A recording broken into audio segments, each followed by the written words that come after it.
The story of heartbreak, longing, and the complexities of human attachment is never a simple one. And in the case of Sam Heughan, the Scottish star whose presence in the global entertainment industry has been amplified by his leading role in the hit series Outlander,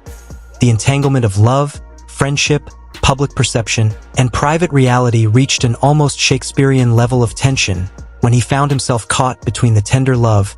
he shared with Dakota Johnson, the charming Hollywood actress best known for her work in 50 Shades of Grey, and the enduring yet ambiguous bond he maintained with his longtime co-star and screen partner, Caitriona Balfe, the Irish actress who had for more than a decade stood by his side as Claire to his Jamie,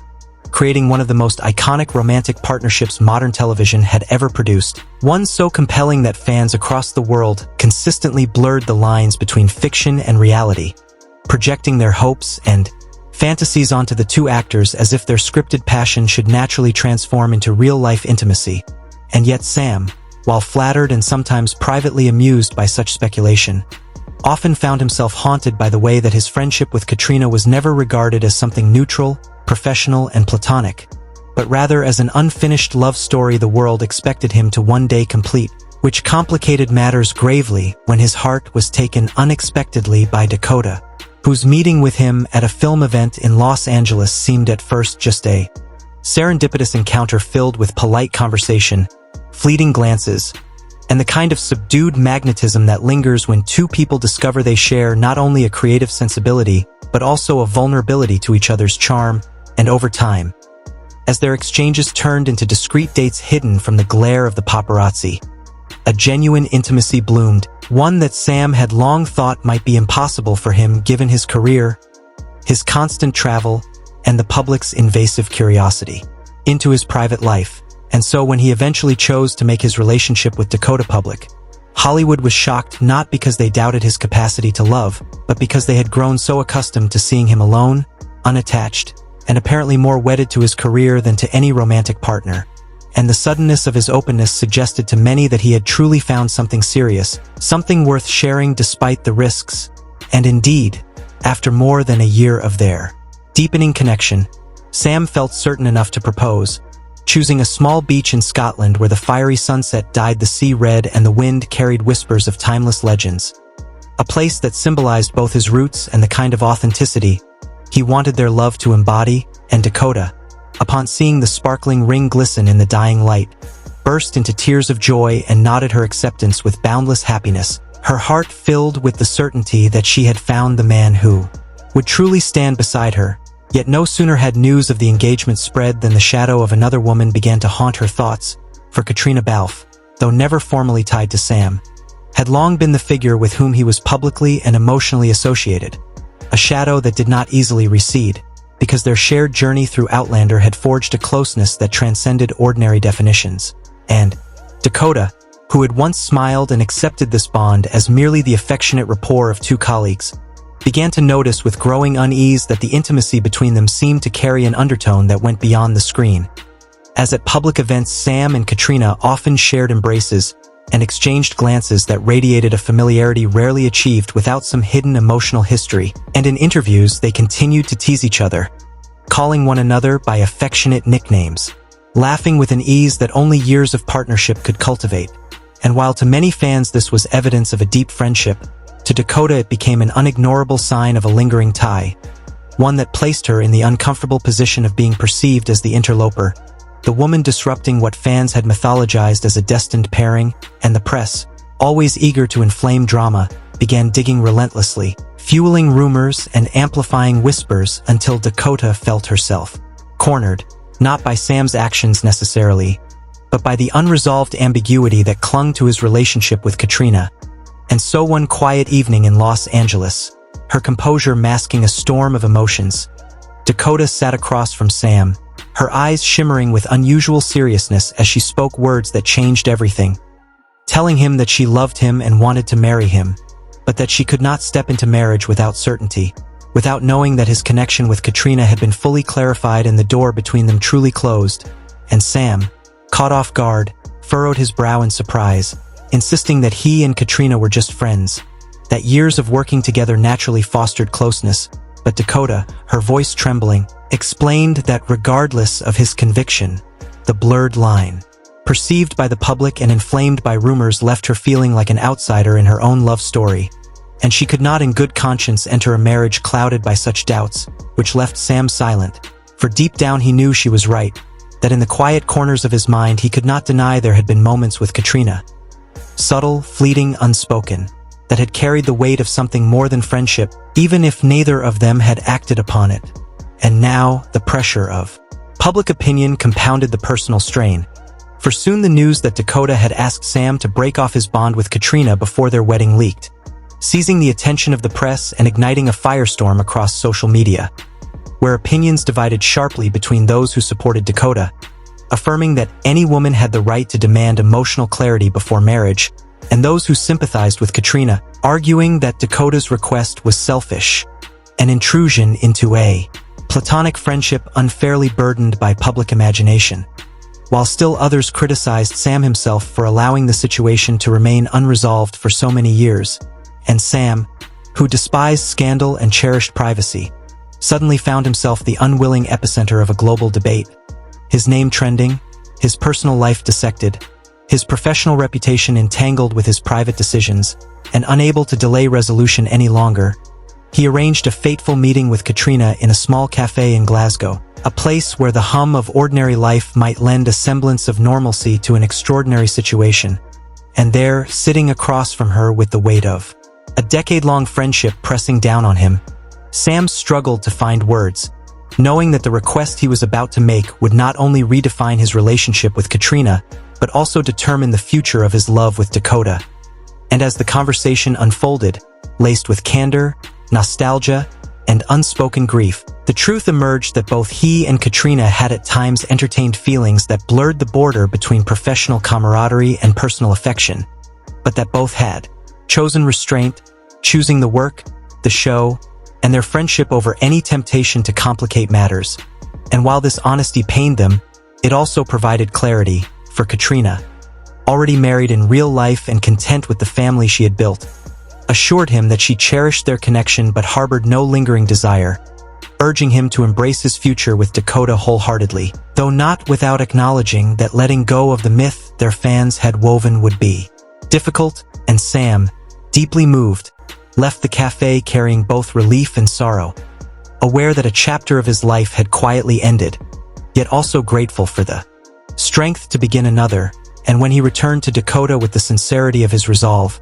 she saw in his eyes the certainty she had needed all along, though the journey there had exposed not only the fragility of love when tested by history, perception, and the unrelenting gaze of the public, but also the resilience of two people willing to confront painful truths in order to build a foundation of trust. And in this way, the heartbreak that once loomed as a threat became, paradoxically, the crucible through which their bond was purified, though not without scars, not without lessons about the price of love in an age where no relationship is entirely private,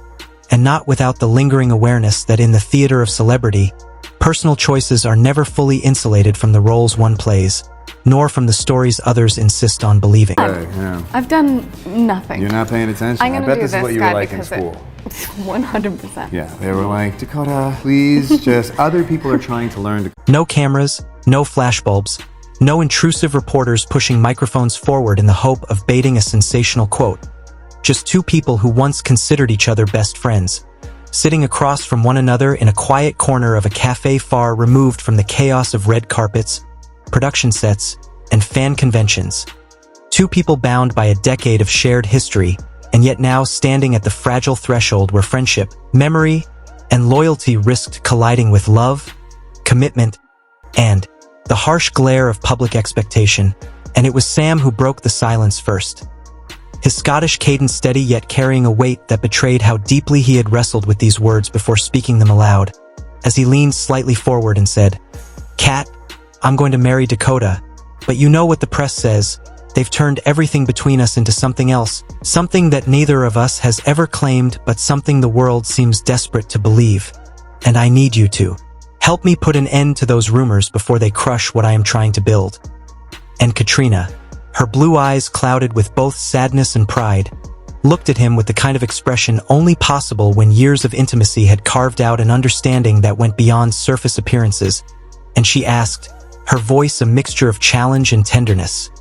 "And what is it you want me to say, Sam? That there was nothing between us? That it was all an act? That every hug was choreographed? Every long night of confiding merely professional convenience? Every time you came to me when you were lonely, some meaningless ritual of colleagues who happened to work side by side?" And at that moment Sam paused, caught in the chokehold of memory, because deep within him he knew there had been moments. Tiny, delicate, unspoken fragments of time that could not easily be written off as just friendship. The warm embraces after long shooting days when exhaustion gave way to comfort. The whispered confidences about fears and ambitions under the stars while filming in distant locations. The silent solace of simply being understood without explanation. And he felt for a moment as if he were betraying something by trying to frame their history as anything less. But he also knew the choice before him was no longer academic, for Dakota had made it clear that her love for him was bound to the condition of emotional certainty, of exclusivity. And so he steadied his resolve and looked directly into Caitriona's eyes and admitted, "Kat, I don't want to lose our friendship. It has meant more to me than I can say. But if this friendship, however innocent we might consider it, hurts the woman I love, then I have to choose, and I choose Dakota." And Caitriona, whose own heart flickered with both pain and relief, sat in silence for a moment before the tears that glistened at the edges of her eyes betrayed the depth of feeling she had always kept contained. Yet she forced a small, dignified smile as she whispered, "Be happy, Sam, be truly happy, because you deserve it, and I'll step back. I'll back out. Not because I want to vanish, but because your future cannot grow if you're always pulled back into the shadow of your past." And though her words were generous, they pierced Sam with a bittersweet ache, because he knew what he was asking was not simply a statement for the press, but a surrender of an entire chapter of connection that had shaped him profoundly. And when he told Dakota later that evening that he had spoken clearly to Caitriona, that the line had been drawn and the past neatly placed where it belonged, Dakota nodded silently, relief flickering across her face. Yet in her heart the unease remained, the lingering fear that words spoken in one cafe could not erase a decade of shared laughter, glances, and trust. And so she lay awake many nights, her mind plagued with questions. Could a short conversation really dissolve the gravity of such a history? Was she truly the only one in Sam's heart, or would memories of Caitriona always hover invisibly at the edges of their life together?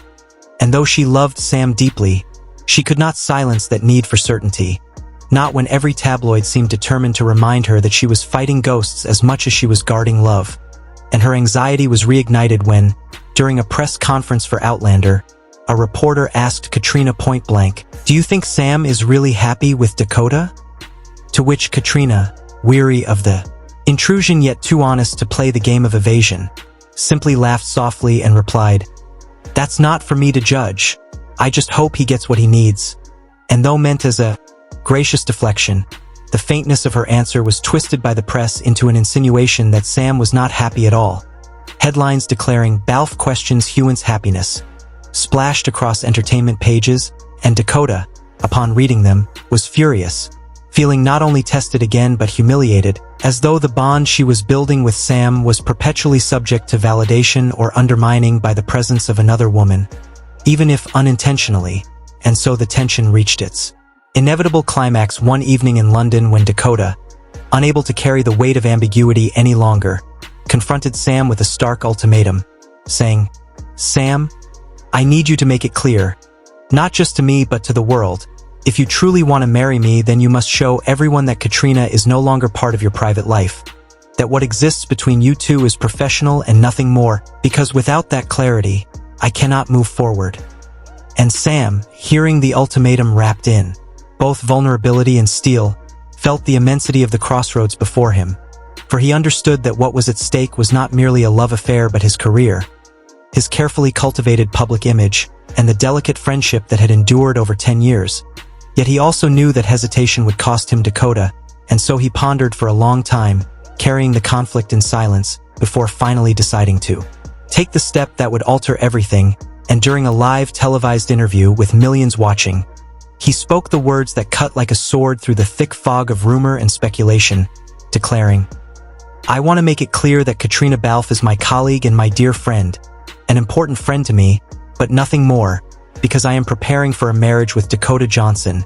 the woman I love, and everything else belongs in the past." And the clarity of that declaration rippled across the world, silencing tabloids that had thrived on ambiguity, shocking fans who had long nurtured their fantasies, and at last giving Dakota the public affirmation she had demanded. And when she heard those words, she smiled wholeheartedly for the first time in months, finally convinced that their love was not shadowed, and she agreed to move ahead with the wedding, this time with full confidence. And so their ceremony unfolded not in the echo of scandal, but in the radiance of commitment, set against the backdrop of an ancient Scottish castle rising proudly in the midst of rolling fields adorned with blooming wildflowers, a setting both timeless and intimate, where Dakota appeared mysterious and ethereal in a restored white gown that combined Hollywood grace with European elegance, and Sam stood proud in his traditional kilt, his presence embodying both heritage and devotion. And as they exchanged vows, there were no glosses of rumors, no lurking ghosts of old photographs, no whispered doubts threading the air, just two hearts choosing, fully and freely, to hold hands and walk into the unknown together. And the applause that followed, though filled with family, friends, and select guests, carried less the shrillness of celebrity spectacle and more the resonance of authenticity. For those present witnessed not just a wedding but the triumph of a love that had survived tests of doubt, jealousy, and public scrutiny, emerging stronger, forged in the fire of choice. And while the story of Sam and Caitriona would remain in the archives of television history as one of the greatest screen romances ever crafted, it was now firmly placed within the realm of art, a fiction treasured by fans, while the reality of Sam's life was redefined by his devotion to Dakota, proving that sometimes the hardest decisions, those that require one to let go of treasured bonds, are the very decisions that clear the path to a future worth fighting for. And thus the narrative that had once threatened heartbreak ended instead with the quiet resilience of two people willing to protect their love against all odds, showing that even under the crushing gaze of celebrity, genuine happiness can be reclaimed when the heart dares to choose